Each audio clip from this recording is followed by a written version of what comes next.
Bismillahirrahmanirrahim. Wa yata'akkadu inda huduril jumu'ati wa sairi jumu'il Islam.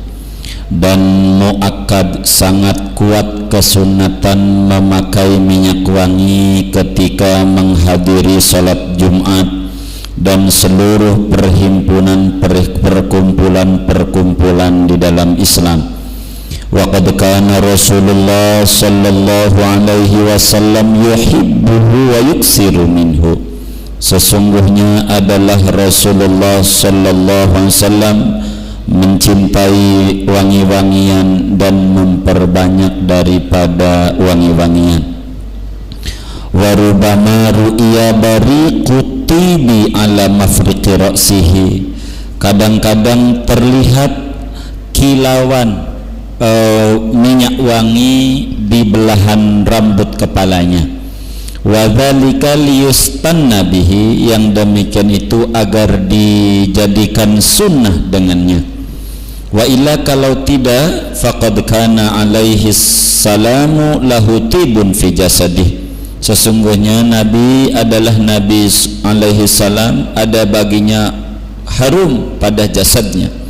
Yastaghni bihi anitib, cukup dengannya daripada minyak wangi.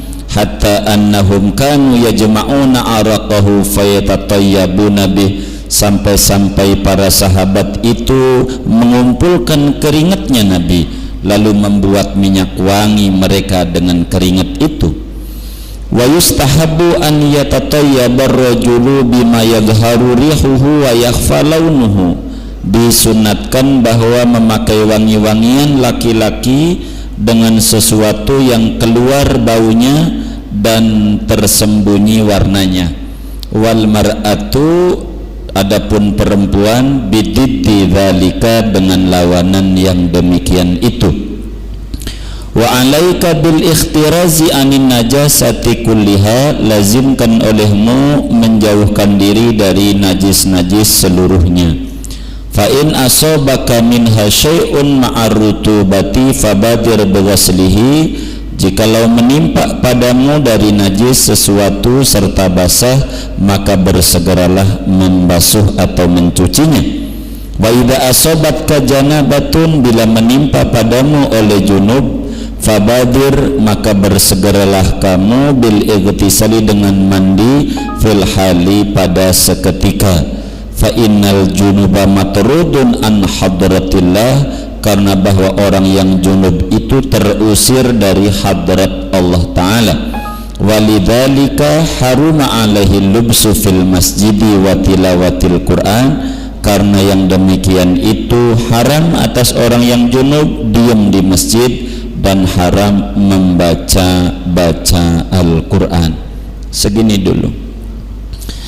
Jamaah, kajian kita masih berbicara bahwa muslim yang baik adalah yang selalu menjaga kebersihan, bersih lahir, lebih-lebih bersih batin. Untuk menuju bersih batin tidak bisa kalau kemudian tidak menjalankan bersih lahir. Ibarat perempuan yang paling penting menjilbabi hati. Masalah lahir enggak pakai jilbab enggak apa-apa, ini keliru. Justru yang harus dibersihkan memang hati, itu benar. Tapi pancaran jilbab hati, kalau dia benar menjilbabi hati, pancarannya itu akan keluar ke kepala, sehingga kepala itu bakal ditutup kalau hatinya benar-benar dijilbabi. Itu begitu. Dan juga akan menjalar ke tangan sampai berakhir ke kaki. Dia bakal berjalan ke tempat di mana yang diridai oleh Allah dan Rasulnya.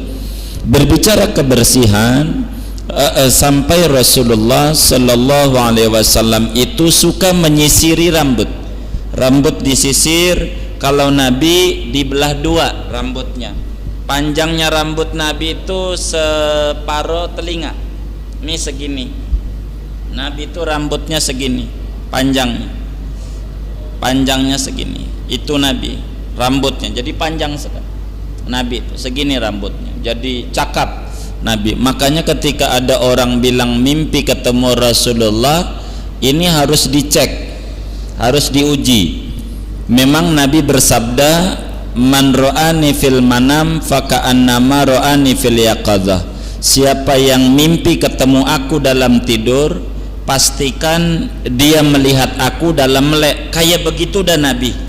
Kalau kita ngimpi ketemu Nabi, percis yang dimimpi itu kayak di Nabi beneran pada waktu hidupnya. Itu Nabi jamin tuh. Sebab fa inna syaitana la yatamasalubi, setan tidak bisa menggambar rupa Nabi. Artinya setan tidak bisa menjadi sosok Nabi. Nggak bisa tuh kalau setan. Tapi kalau ngaku Nabi, setan bisa. Kalau ngaku saya Nabi gitu, itu setan bisa.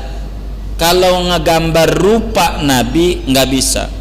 Karena itu kalau ada orang mengatakan kepada kita, kata dia bahwa saya semalam tidur mimpi ketemu sama Nabi Muhammad, sebab dia bilang aku Rasulullah Muhammad bin Abdullah. Ini kita jangan langsung percaya sama orang begitu tuh. Orang ngaku megampang, tapi harus diuji dulu. Kita tanya, yang dalam mimpi ente tuh nabinya bagaimana rambutnya? Itu harus tanya. Yang ente ketemu tuh, wah dalam mimpi itu yang ngaku nabi tuh rambutnya sepanjang pantat. Wah itu Ki Joko Bodo. Ki Joko Bodo. Itu begitu aja. Jadi harus pas. Setan nggak bisa ngegambar nabi, ngaku nabi bisa. Nggak bisa ngegambar nabi itu biar dia jadi sosok nabi, nggak bisa. Ngaku mah bisa. Karena itu nabi itu diantara kelakuan adat istiadatnya demen ama wangi-wangian, sering memakai minyak wangi. Itu nabi. Sunat kita pakai minyak wangi. Nah karena itu kesunatan pakai minyak wangi ini dalam setiap perkumpulan Islam. Kata Al-Habib Abdul Haddad, sunnah muakkad kalau kita menghadiri sholat Jumat pakai minyak wangi. Minyak wangi juga setiap perkumpulan, apa mau rapat kayak mau taklim mau apa, pakai minyak wangi. Dimana kita mau bertemu dengan orang banyak, cuman pakai minyak wangi ini ada aturan. Kalau laki-laki wangi-wangiannya ini yang baunya wangi keluar tapi tidak ada bentuknya, nggak ada bekasnya, nggak ada warnanya gitu. Beda sama perempuan. Perempuan umpamanya pakai sido gitu, pakai apa itu di pipinya itu umpamanya bedak krim segala macam tuh.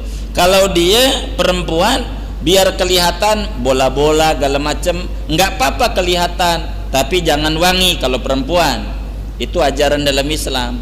Perempuan tuh yang paling bagus dia keluar itunya tuh apa itu alat kosmetik kecantikannya tuh, tapi tidak wangi keluar, tidak kesana kemari, wanginya sederhana buat perempuan. Kalau laki-laki warnanya nggak ada tapi wanginya ada, harum begitu tuh. Itu kayak za'faron, kasturi begitu. Itu kayak begitu tuh. Itu minyak wangi. Itu laki-laki. Sunatnya kalau laki-laki yang baunya keluar, baunya wangi banget begitu, itu laki-laki. Kalau perempuan yang enggak wangi tapi berbentuk ada warna apa kayak macam kecantikan perempuan, itu diantara aturan-aturan Islam. Ini Rasulullah berbicara minyak wangi, Nabi demen banget sama wangi-wangian, bahkan selalu memakai minyak wangi. Kadang-kadang kilauan minyak tuh kayak kita beris begitu atau apa tancok namanya, iya begitu dah, barbara bagi orang yang punya duit begitu. Itu kelihatan bekas minyaknya di rambutnya itu mengkilau kena sinar matahari itu. Tandanya rambutnya rapih Nabi itu, tidak kusut. Nggak boleh kamu kita ngaku sufi rambutnya acak-acakan begitu. Jangan kita ikut tabligh segala macam rambutnya kesana kemari acak-acakan, tidak rapih. Nabi itu rapi, orang tuh tertarik melihat Nabi enggak acak-acakan. Sebab kalau acak-acakan kesannya ingat Allah mulu. Sufi kagak, suka TV bukan sufi. Sufi rapi, karena yang harus didandan itu hati. Jadi bukan masalah rambut diacak-acakan, itu bisa kayak orang gila gitu.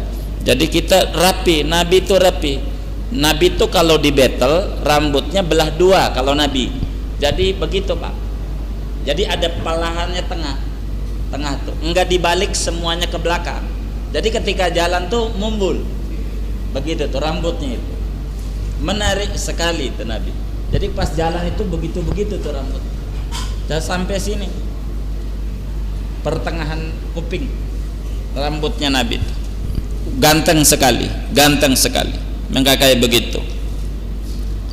Begitu. Ganteng sekali itu Nabi. Nah, pakai minyak wangi. Kenapa Nabi pakai minyak wangi? Itu pertanyaannya, kata Bahdad. Agar supaya muslim meneladani Nabi, harus harum. Jadi tampilan tuh harus bagus. Biar kita tuh nggak ada pulsanya, HP-nya yang bagus, dan biar nggak ada pulsanya. Tampilannya aja nih, jilidnya yang bagus, yang rapi. Jangan kita nggak punya duit, kusut tampangnya. Jangan, tambah orang gak resep liatnya. Begitu, biasa aja, yang ganteng. Jadi orang tuh, itu agama tuh begitu, yang ganteng, begitu. Jadi Nabi itu memakai minyak wangi. Kenapa Nabi pakai minyak wangi? Karena agar supaya umat teladani beliau, supaya kalau berjumpa sama orang tuh yang rapi, yang wangi. Itu alasannya supaya diikuti. Kenapa alasannya supaya diikuti? Sebab pribadi Nabi badannya udah wangi. Nabi itu tubuhnya wangi, keringetnya saja wangi Nabi itu. Lah kenapa pakai minyak wangi? Sebab pakai minyak wangi biar umat ikuti. Kalau badannya wangi, ini kagak ada yang badannya bau orang begitu tuh. Ini Nabi secara pribadi badannya wangi, sampai yang namanya Nabi itu air ludahnya aja jadi rebutan saking wanginya. Dalam sebuah hadis, dalam ketika Nabi mau umrah, kalau tidak salah itu di Hudaybiyah kejadiannya. Di Hudaybiyah itu orang Quraisy pada ngutus yang namanya itu Urwah bin Mas'ud As-Saqafi. Urwah bin Mas'ud ini duta besar Quraisy. Jadi orang Quraisy kalau pengen meneliti nyuruhnya Urwah, karena diplomat ulung, dia pintar berdiplomasi.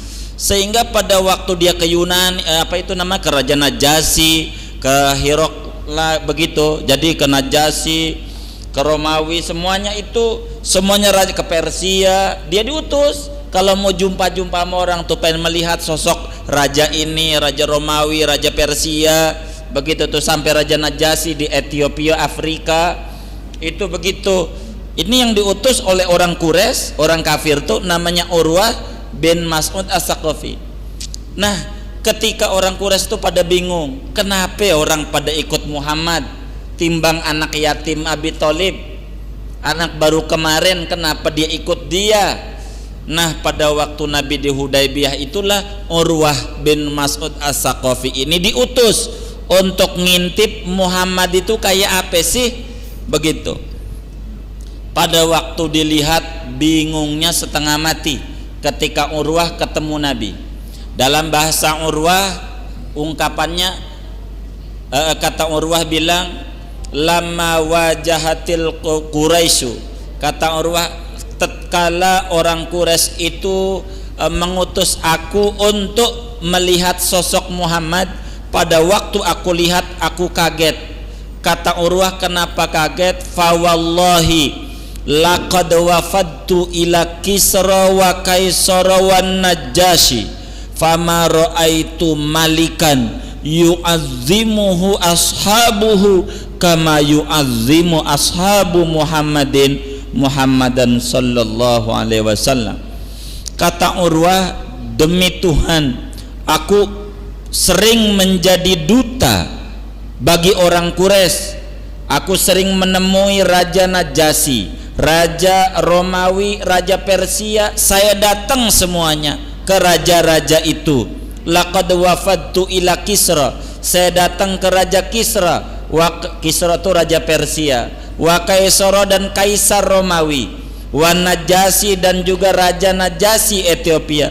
Tapi fama ra'aitu malikan, saya belum pernah melihat seorang raja yang diagungkan oleh para pengikutnya seperti diagungkannya Muhammad oleh para pengikut-pengikutnya Muhammad, padahal dia bukan raja, yatim Abi Thalib, begitu tuh, orang Quraisy biasa, tapi dihormatinya, diperlakukannya oleh anak buahnya, oleh teman-temannya, oleh pengikut-pengikutnya melebihi diagungkannya raja. Enggak ada aja raja yang kayak begitu. Ditanya, bagaimana emang?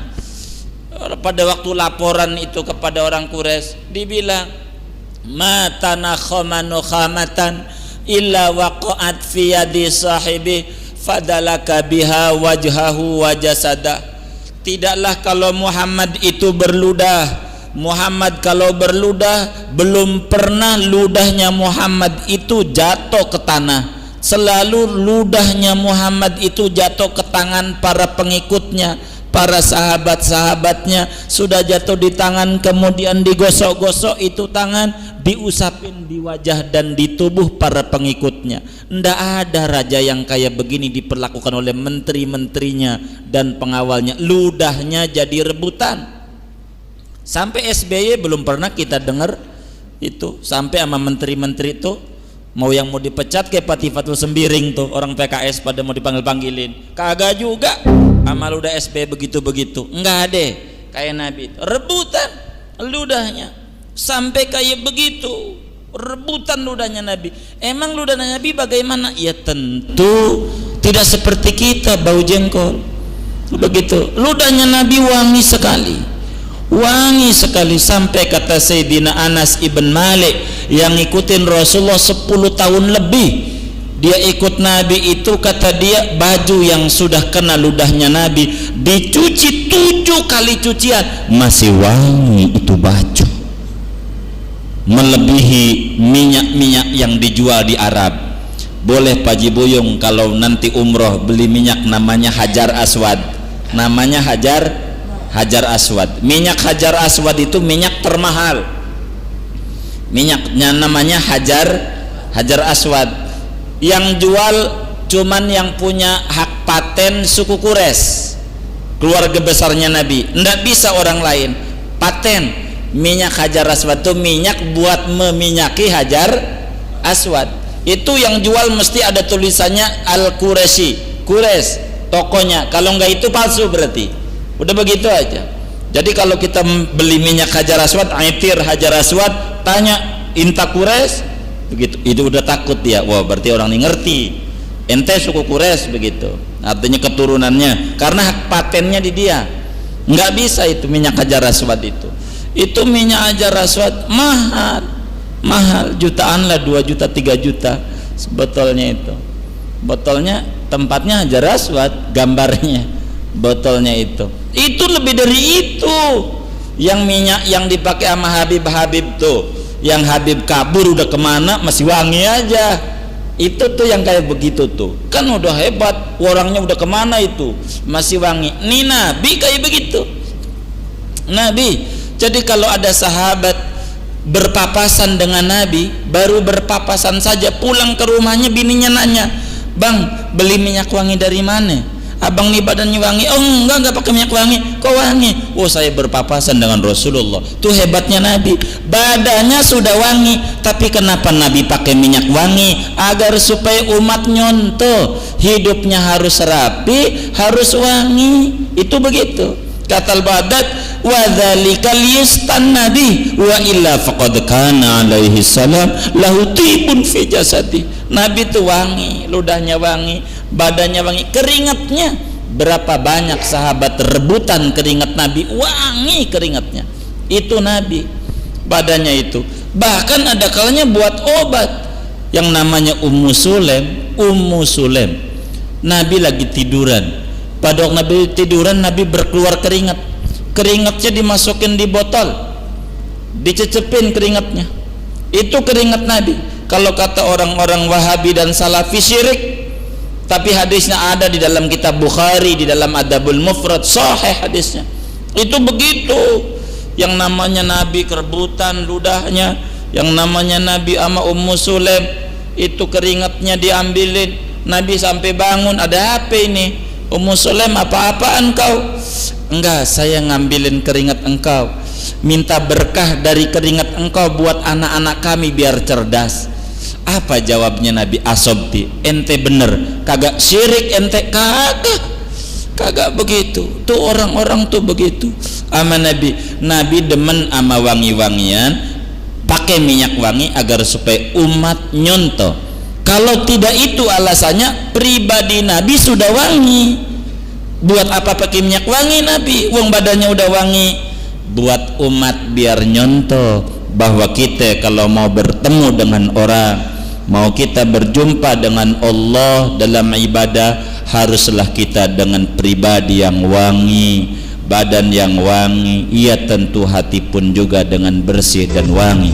Ini adalah Nabi. Itu yang namanya Urwah bilang begitu. Banyak masih Urwah ceritain bagaimana para sahabat sama Nabi. Belum air wudunya, kata Urwah, wa idza tawaddoa kadu yaktatiluna ala fadli wadu'i. Bila Rasul itu wudu, rebutan para sahabat sisa air wudunya itu, sampai main sikut-sikutan pengen dapat sisa air wudu Nabi. Luar biasa. Kalau kita ngadain maulid segala macam belum apa-apa, ndak syirik, ndak apa-apa Nabi, ndak. Kayak begitu hadisnya saya betapa Nabi itu keringatnya jadi rebutan dan wangi sekali keringatnya Nabi. Tapi pun Nabi memakai minyak wangi agar supaya umat mencontoh, karena kata Al-Quran, qul in kuntum tuhibbunallaha fattabi'uni yuhibbukumullah. Kalau kita mengaku cinta kepada Allah, kata Allah, Muhammad sampein sama umatmu, kalau mereka mengaku cinta kepada Allah, teladani aku, teladani Nabi Muhammad, baru orang itu mengaku cinta kepada Allah. Kalau belum meneladani, tidak bisa, harus teladan. Kita pakai minyak wangi, niatnya kita apa? Mengikuti Nabi biar dapat ganjaran. Jadi cewek juga senang, kita juga dapat ganjaran. Kalau nggak diniatin pakai minyak wangi, pakai aja, kagak ada ganjaran, karena hak nafsu saja, tapi tidak karena landasan Nabi. Apa aja harus diukur kepada Nabi agar supaya hidup kita makin mulia. Begitu. Kemudian kata Habibul Haddad, wa alaika bil ikhtirazi anin najasati, kita harus jauhin kotoran, yang najis-najis harus dibersihkan, sehingga kalau badan kita banyak kotoran, buru-buru dibersihin. Kuku kita kotor, buru digunting, sampai kita habis junub, habis bersetubuh sama istri umpamanya, bagusnya mandi buru-buru, segera. Bagusnya habis bersetubuh tuh mandi, bagusnya begitu, bagusnya mandi buru-buru. Ini bagusnya. Boleh juga kita tunda besok pagi aja deh, pas mau sholat subuh baru mandi, boleh juga. Tapi bagusnya secara akhlak tasawuf mandi buru-buru, sebab orang yang junub ini jauh dari rahmat Allah.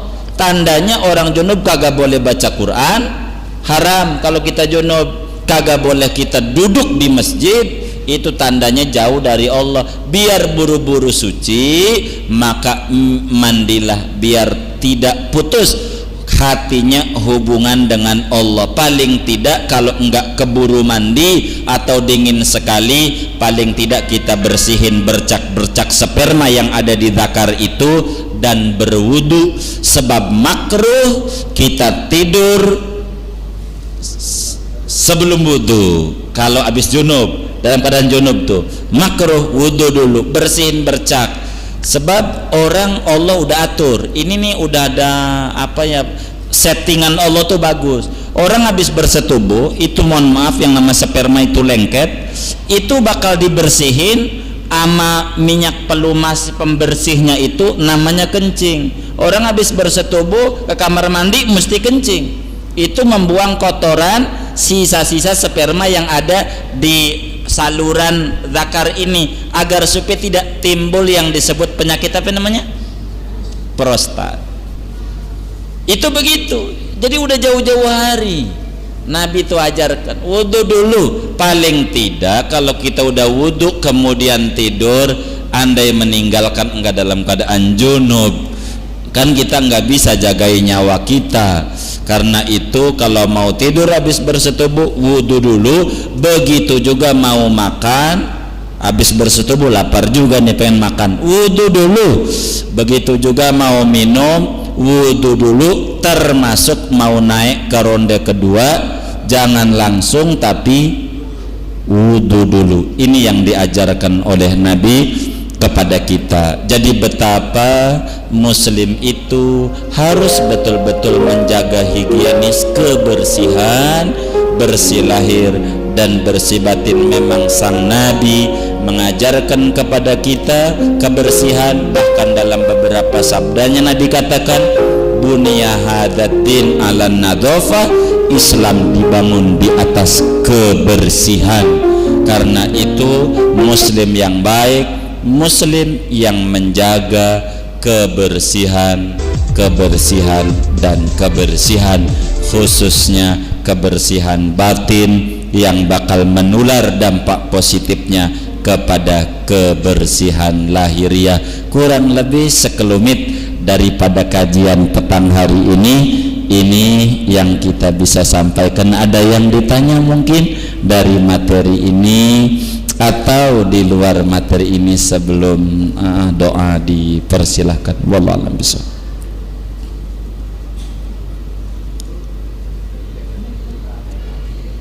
Enggak ada gimana?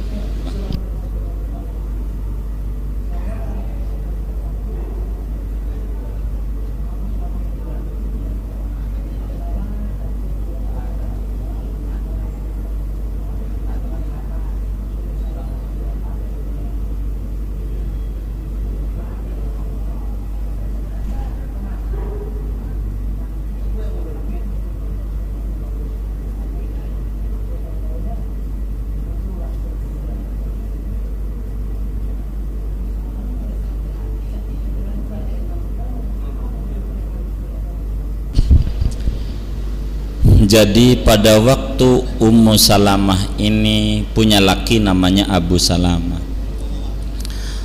Ketika Abu Salamah wafat, maka Ummu Salamah itu minta doa sama Nabi, minta diajarin doa biar tenang menghadapi musibah suaminya meninggal. Diajarinlah doa.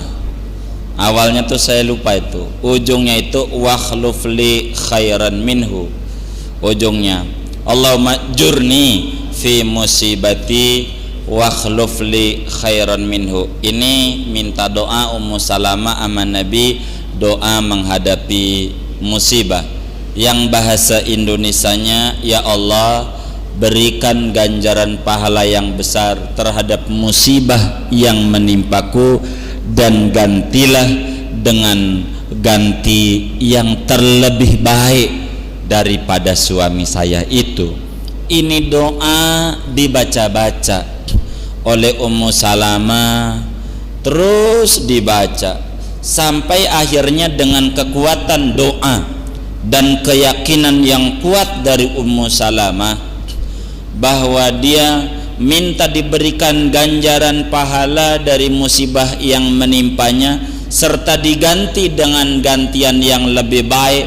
Dia yakin kepada Allah, maka akhirnya Allah kabulkan rintihan Ummu Salamah itu dengan suami yang lebih tinggi daripada suami sebelumnya, yaitu akhirnya punya suami Nabi. Begitu, gara-gara doa yang kuat. Karena itu kalau mensikapi kasus Ummu Salamah banyak versi, artinya banyak tafsir dari jalur mana yang kita mau sikapi. Kalau kita urut, satu, bahwa muslim kalau punya musibah jangan sampai dia malamnya tidur mulu. Itu begitu. Kalau kita berbicara Ummu Salamah, kalau kita hidupnya banyak problem, apa dagangannya kurang laku, apa bininya itu nakal, apa anaknya susah diatur, apa teman kerjanya itu selalu mengganggu dan menjahati, mbok iya kalau malam jangan ngorok mulu. Begitu. Kalau malam itu bangun. Begitu kayak Ummu Salamah musibah tuh. Kalau malam bangun. Itu mah kalau malam banyak musibah, ngorok mulu, udah ngorok ngiler lagi. Aduh. Bangun malam. Minta sama Allah, minta. Lihat kita ama bayi itu kalau kita dulu kecil enggak ingat mah, kita lihat anak kita aja yang masih bayi, dengan dia merengek-rengek ama ibunya lagi goreng tempe buat sarapan kita sebagai suaminya, goreng tempe, anak kita nangis, kata sang ibu, sabar nak, sabar, ibu lagi goreng tempe buat bapakmu. Sabar bayi, bentar lagi mateng. Nah sang bayi ini kemudian nangisnya kenceng sejadi-jadinya. Ditinggal apa kagak tuh? Ditinggal, biar gosong-gosong diparanin itu sang bayi. Kenapa? Karena nangisnya sudah kenceng. Satu pertanda kalau kita minta sama Allah jangan setengah-setengah, yang serius, tangisnya yang tinggi, yang khusyuk, entar diparani nama Tuhan. Jangan selewatan itu medzikir sambil nonton TV. Astagfirullah, tuh si ustazah main sinetron juga tuh ya, situ-situ istighfarnya sambil nonton TV, kagak serius. Kata Tuhan, tar tunggu dulu, gua ngurusin orang lain dulu, tunggu dulu, kagak serius. Yang serius, kalau kita serius mau dikasih. Dengan tangisan sang bayi itu pancaran susu ASI dari tete sang ibu itu ngucur jalannya. Dengan kita serius, pancaran rahmat Tuhan dari apa yang kita minta bukan sedikit, banyak Tuhan akan beri kalau kita malamnya melek. Ini salah satu kutipan dari makna yang amat melaut dari hadis Ummu Salamah itu. Seriuslah kita dalam menghadapi musibah, tidak perlu kita gusar apalagi frustasi.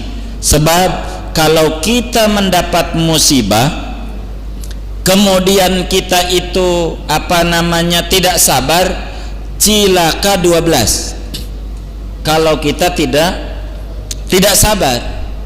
Ini hadis Ummu Salamah. Jadi bala yang menimpa kita jujur nilainya 1, nilainya kerugiannya 1, yaitu kerugiannya kita mendapatkan musibah.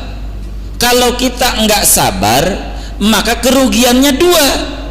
1, kita tertimpa musibah. 2, kita kehilangan ganjaran besar yang mesti kita terima dari musibah yang Tuhan timpakan kepada kita. Jadi rugi 2 kali kalau kita frustasi. Ummu Salamah tidak seperti demikian. Jadi dia sabar dalam menghadapi musibah suami yang amat dia sayangi.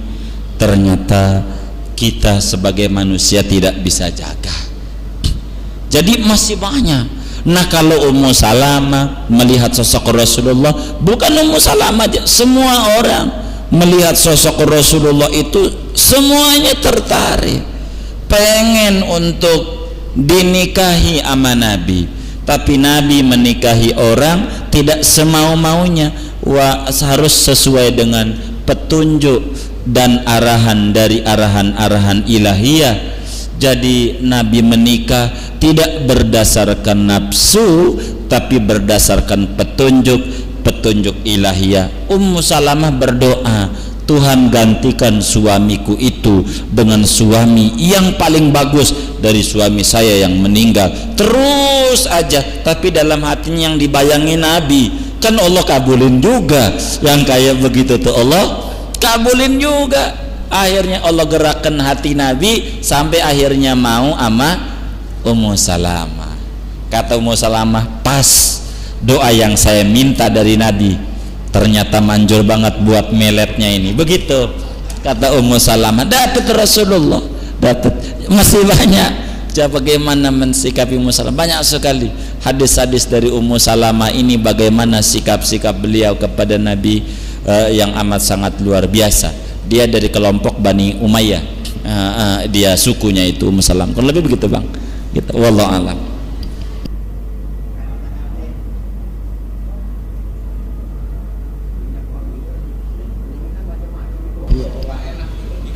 Jadi minyak wangi, jadi kan kita bisa ukur lah minyak wangi. Memang minyak wangi masalah pakai alkohol atau tidak itu sama saja, ilmu bisnis saja. Ilmu bisnis. Ini minyak wangi non alkohol, free alkohol. Ada itu judul saja. Isinya mah nggak apa-apa. Nggak kayak bank aja tuh, ada bank syariah, ada bank konvensional. Itu judul saja. Isi di dalamnya mah sama aja, kecuali ada BI syariah. Kalau sampai ada BI syariah ujungnya satu lah, itu baru kita akan bedakan bank syariah ini benar-benar beda begitu. Tapi enggak ada ceritanya dalam satu negara bank sentral ada dua, itu enggak ada ceritanya. Kalau enggak mau dimunculin undang-undang baru begitu, itu begitu. Sebab kalau ujungnya kata kita bank konvensional tuh bank najis, kalau kata kita begitu, ini bank syariah nih bank suci lah. Kalau ujungnya dari sononya najis, BI nya kagak syariah nih, mau bagaimana kalau kita mengatakan najis juga? Ini mekiat dagang sajalah, kurang lebih begitu. Cuman memang ada beberapa prosedur bank syariah, perbedaannya kalau ibarat kita kredit atau pinjaman bunganya tetap dibanding bank konvensional. Juga kalau kita deposit lebih besar keuntungannya, antara 55% sampai 45% buat bankir, buat kita sebagai nasabah itu 55 sampai 60, tergantung berapa banyak dan bagaimana sistem perbankan itu yang ada. Apakah perbankan itu bergerak sebagai bank nasional, bank negara, ataukah bank itu adalah bank swasta. Kembali minyak wangi begitu. Yang namanya alkohol dibuat daripada saripati tumbuh-tumbuhan, sehingga yang namanya tumbuh-tumbuhan nggak apa-apa, suci. Jadi kita pakai saja nggak jadi masalah. Biasanya kalau minyak wangi pakai alkohol, ciri yang paling gampang kalau kita tempelin di titik panas, itu minyak wangi ada alkoholnya.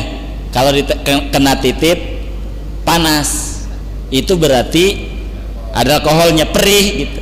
Tapi kalau non alkohol tidak, murni sih minyak ini. Nah minyak wangi ini apa? Ya apa aja dah. Minyak wangi begitu tuh, minyak apa aja terserah. Mau di kayu gaharu yang paling bagus kan mahal itu mah, udah yang di pinggir aja tuh. Ada yang minyak wanginya orang beda-beda tuh. Ada minyak itu malaikat subuh, dia belinya 5 tuh, malaikat dohor, malaikat asar, malaikat maghrib, malaikat isya, malaikat subuh. Ada juga tuh. Apa? Iya mungkin. Iya baik.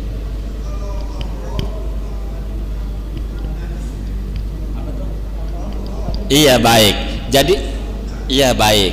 Kembali kalau kita mau berbicara najis atau bukan, alkohol ini dibuatnya dari apa? Itu dulu. Alkohol tuh. Alkohol ini dibuatnya daripada saripati tumbuh-tumbuhan, buah-buahan. Itu alkohol. Kalau dari saripati bisa dari kentang, bisa. Itu menghasilkan juga alkohol. Dari umbi-umbian itu banyak hasil alkoholnya itu seperti demikian. Ya aren, macam-macam. Itu bisa aja gitu. Nah, alkohol ini ada yang bisa dikonsumsi, ada yang tidak bisa dikonsumsi, yakni untuk industri. Kalau yang untuk industri maka disebutnya spiritus. Itu diciriin dengan warna biru. Yang ini nih tidak bisa dikonsumsi buat orang yang kayak begini. Itu udah ditanda-tandain sama mereka berbicara kimianya ini. Kembali, alkohol ini karena dibuat daripada benda suci, maka alkohol itu hukumnya suci. Alkohol tuh, kecuali alkohol India. Alkohol India itu dibuat campurannya tai sapi. Tai sapi itu paling banyak mengandung alkoholnya, itu India. Karena itu kalau alkoholnya, kalau minyak wangi kita yang namanya condet raya kan banyak banget minyak wangi. Istilah kita Indonesia bukan India, pakai aja. Kurang lebih begitu. Sehingga ketika alkohol itu tidak ada campuran tai sapi, maka alkohol itu suci kena baju, benda suci kena kita. Bagaimana hukumnya? Kan nggak apa-apa, nggak apa-apa. Itu seperti demikian.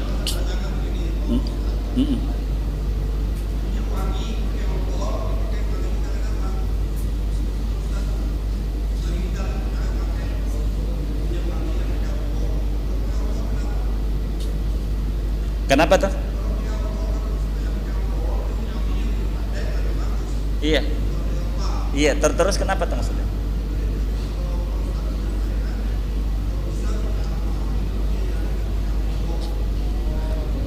Iya, kita perasaan tadi tuh ngomong minyak wangi mau pakai alkohol, mau tidak pakai alkohol, tidak, kami rasanya, tapi mudah-mudahan kami tidak salah gitu ya. Kami tidak kemudian mengatakan jangan pakai alkohol, jangan minyak wangi yang pakai alkohol, bukan begitu perasaan tadi ngomong. Kami berbicara minyak wangi apakah mau pakai alkohol ataukah tidak, ini sama saja bahasa kami tadi, sampai kami berikan perbandingan tentang ada bank syariah, ada bank konvensional, itu kami samakan sama saja.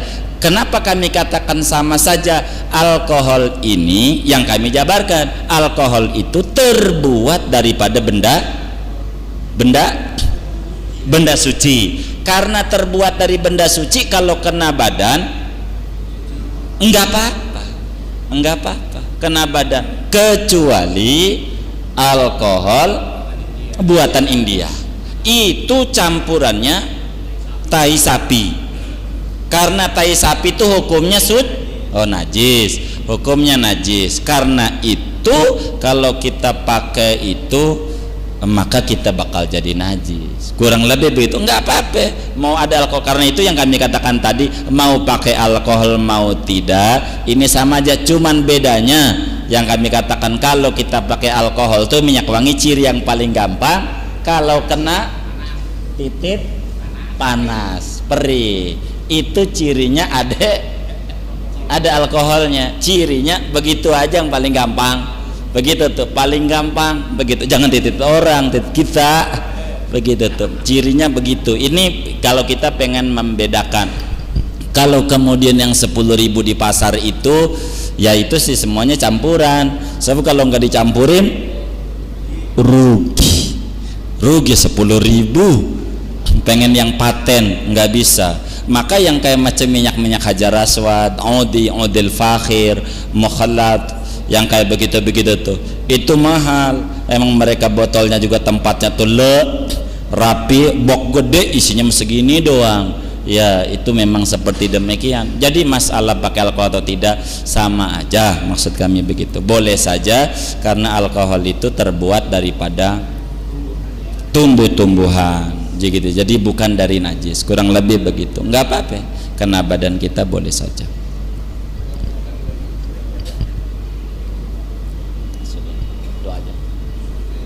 Baik.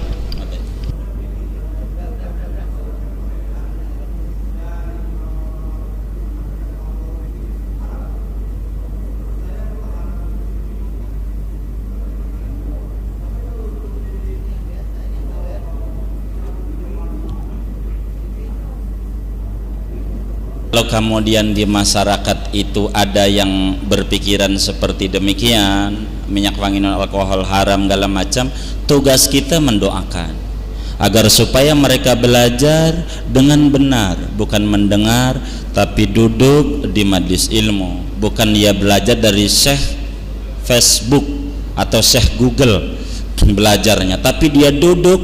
Sebab la yasihul ilmu illa bitalaqi min afwahil masyayikhil mutqina.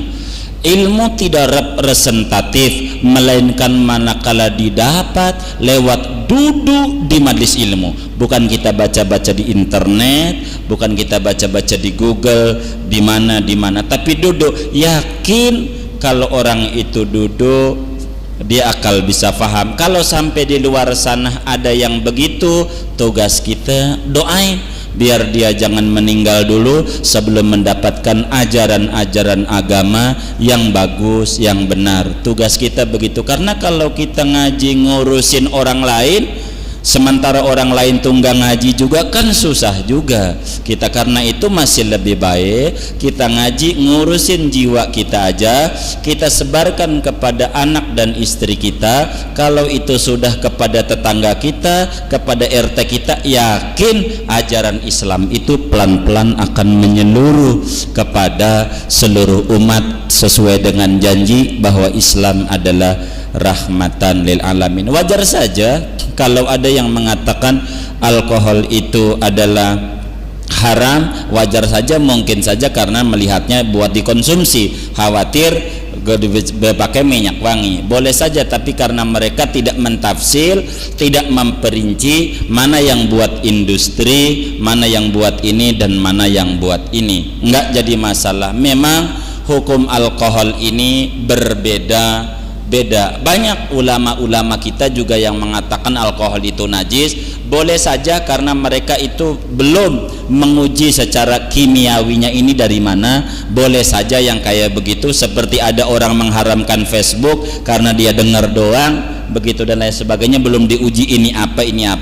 Boleh saja mereka sesuai dengan data yang ada maka memutuskannya data yang ada. Saya yakin ketika mereka sudah menguji lab dan lain sebagainya, dia membaca dari mana sumber-sumbernya dan menghasilkan zat kimia apa namanya, saya yakin nanti suatu saat dia bakal berubah. Bisa dibuka di dalam kitab karya Syekh Sirbasi, di dalam kitab Yas'alunaka fid dini wal hayat, tentang panjang lebarnya tentang yang disebut alkohol ini nggak ada bahasa Arabnya, sehingga alkohol juga begitu nggak ada, karena ini bahasa yang diserap. Jadi alkohol boleh saja ada yang mengatakan begitu, tapi kalau dia mau uji, dia baca dengan lengkap data-data ilmiah, fa insyaallah kelak akan berubah. Kita doain saja agar supaya mereka belajar terus, agar supaya memahami betul, jangan sampai kemudian menjadi membingungkan kepada masyarakat. Saya kira itu yang paling bagus sikapnya. Sudah ya. Kita doa, baca Fatihah, duduknya kita di majlis ilmu, mudah-mudahan menjadi sabab urusan-urusan kita dimudahkan oleh Allah, usaha-usaha kita diberikan keberkahan oleh Allah. Allah berikan kita keluasan rezeki yang halal buat bekal ibadah kepadanya, umur yang panjang untuk menutupi kekurangan kita masa lalu demi hari esok yang lebih baik lagi ibadah kepada Allah. Mudah-mudahan duduknya kita di majlis ilmu, Allah berikan kita ilmu yang bermanfaat dan diberikan kemampuan untuk mengamalkannya. Mudah-mudahan kita duduknya di majlis ilmu dicatat oleh Allah Subhanahu wa ta'ala sebagai anak yang bakti kepada orang tua hidup maupun meninggal mereka. Ganjaran kita duduk di majlis ilmu Allah sampaikan di kubur mereka, sehingga kubur mereka menjadi raudhah min riyadil jannah. Dan orang tua kita yang masih hidup dengan sabab kita duduk di majlis ilmu, Allah berikan panjang umur, sehat walafiat, sehingga terus kita bisa memandang wajah mereka. Anak-anak kita dengan kita sebagai orang tua duduk di majlis ilmu, rahmat yang kita terima mudah menjadi sabab derajat anak-anak kita diangkat oleh Allah, sehingga menjadi anak yang bakti kepada Allah dan Rasulnya, taat dan hormat kepada kita orang tua. Mudah-mudahan pada saatnya nanti Allah ambil kita punya nyawa dalam keadaan husnul khatimah.